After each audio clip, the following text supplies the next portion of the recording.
Você é uma bênção, renovo da alma para a sua vida. Sim, que a bênção da renovação de Deus esteja em você. Mas para isso, você também tem que tomar atitude, porque o grande passo o Senhor já deu por nós. Quer dizer, agora você também tem que tomar uma atitude. Já nos ensina lá o escritor em Tiago 4, versículo 8.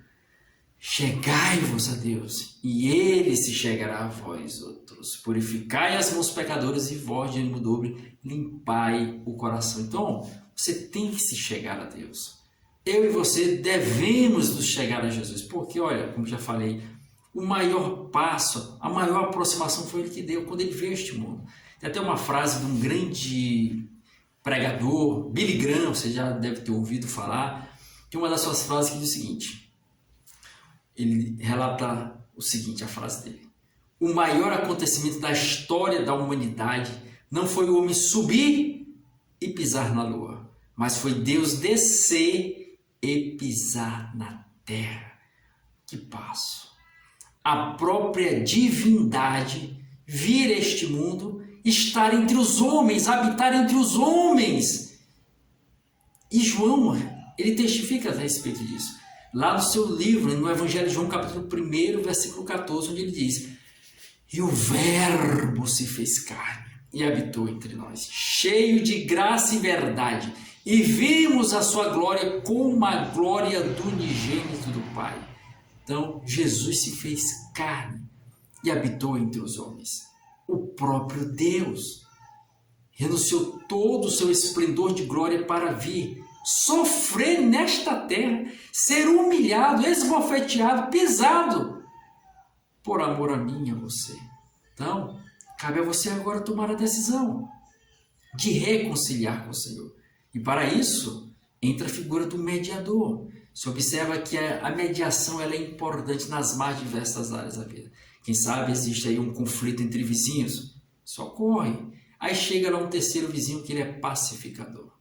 Ele promove a paz. Ele não gosta de ver essas situações, principalmente próximo a ele. Aí ele tenta mediar ali aquela situação, tentando trazer o apaziguamento das relações e a normalidade interior da amizade que havia e devido a alguma situação acabou sendo aí desfeita e ali ele tenta ser o mediador daquele conflito, daquela situação. A justiça também tem os seus mediadores, que também tentam ali, através da mediação, promover o diálogo entre as partes, procurando um ponto comum de acordo para pacificar, para trazer ali, de certa forma, segurança e paz para ambas as partes. Então, o mediador ele é importante. Para isso, ele tem que ter aproximação ou então, de certa forma, no caso da justiça, distância entre as partes, para ser de forma imparcial. Mas, em relação ao mundo espiritual, nós temos um mediador. Nós precisamos de um mediador, que é entre Deus e o homem. O homem e Deus estão totalmente separados, totalmente distantes um do outro, devido a uma aparente separação, chamada pecado. O próprio profeta Isaías vai relatar, lá no seu livro, em Isaías 59, versículo 1 e versículo 2, disse, os ouvidos do Senhor não estão agravados para não poder ouvir, nem as suas mãos encolhidas para não poder salvar, mas as vossas iniquidades, vossos pecados, fazem separação entre vós e vosso Deus, para que ele não vos ouça. O pecado esse que foi implementado lá atrás, no jardim do Éden, por Adão e Eva, quando desobedeceram ao Senhor e o pecado adentrou ao mundo, separando o homem de Deus, criando essa área de separação, essa distância entre ambos. Agora, este homem afastado de Deus, totalmente pecador, totalmente mergulhado na lama do pecado, como reatar com Deus que é santo? Não tem como, é inviável, é impossível, é ilógico uma situação dessa. Surge a figura do mediador, que conhece a ambos, Jesus, que é o próprio Deus dos céus, conhece a mente do Senhor, é a mente do Senhor.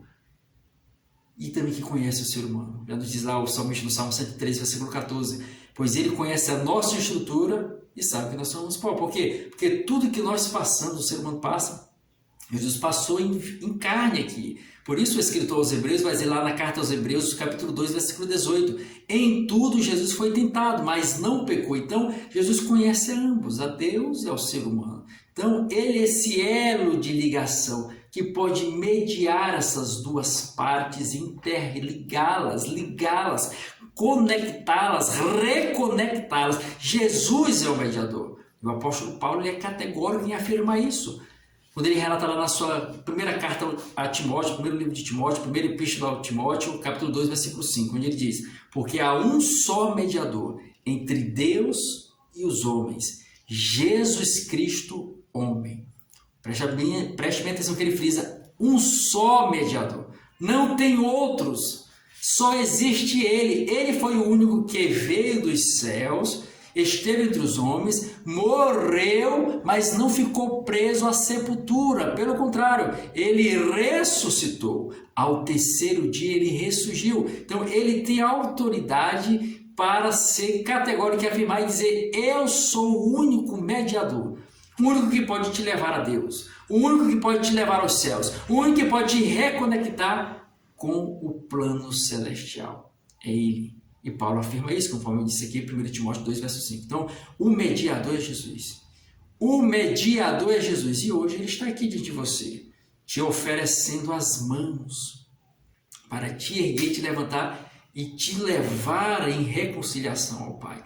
Para isso você tem que decidir, tomar a decisão de seguir e servir a Jesus de todo o seu coração, renegando o seu eu, sua carne e vivendo para Deus, obedecendo e seguindo suas orientações, sua palavra, seus ensinamentos que estão esculpidos e elencados nas Sagradas Escrituras. Para isso você tem que ler, tem que buscar e se entregar ao Senhor. Se converta a Jesus. Não é se converter a uma religião, não é mudar de religião, porque se for para mudar de religião você vai ficar a mesma pessoa, apenas seguindo um rol religioso de liturgias e formalismos e não ser alguém que viva para Cristo. Viver para Cristo é ser diferente, é ter uma vida piedosa, verdadeiramente semelhante ao que Jesus promoveu e fez aqui na terra, conforme nos diz o escritor João na sua primeira carta, capítulo 2, versículo 6, onde ele diz: aquele que diz estar nele deve andar assim como ele andou. E como é que ele andou? Está no rol de tradições, costumes e liturgias e formalismos de uma igreja? Não, está nas Sagradas Escrituras. Jesus mesmo falou lá no Evangelho de João 5, verso 39. Examinai, pois, as Escrituras, por acreditar ter nelas a vida eterna, e são elas que de mim testificam. Ele é o único mediador. Busque a Ele, esteja com Ele, viva para Ele e sirva a Ele. Amém? Senhor Jesus, estamos aqui na Tua presença mais uma vez. Pai, te apresentando cada vida. Aqueles que estão a reconciliar contigo, Pai. A reatar contigo, Pai. Perdoa os seus pecados nesse momento, Pai. Escreve e reescreve seus nomes no livro da vida. Vem purificar com teu sangue carmesim, fortalece em ti, dá força em ti, fortifica em ti para que possam estar trilhando, seguindo os teus caminhos, os teus mandamentos, os teus preceitos e te servindo de todo o coração, para que quando o Senhor voltar ou então a morte venha bater na sua porta, eles estejam preparados para esse dia glorioso. Pai, abençoa cada um com bênçãos, vitórias, conquistas, realizações, salvação, transformação, libertação, curas, em nome de Jesus, dando um dia maravilhoso e abençoado hoje para cada um de seus familiares, em nome de Jesus. Deus te abençoe. Até a próxima, querendo Deus, em nome de Jesus.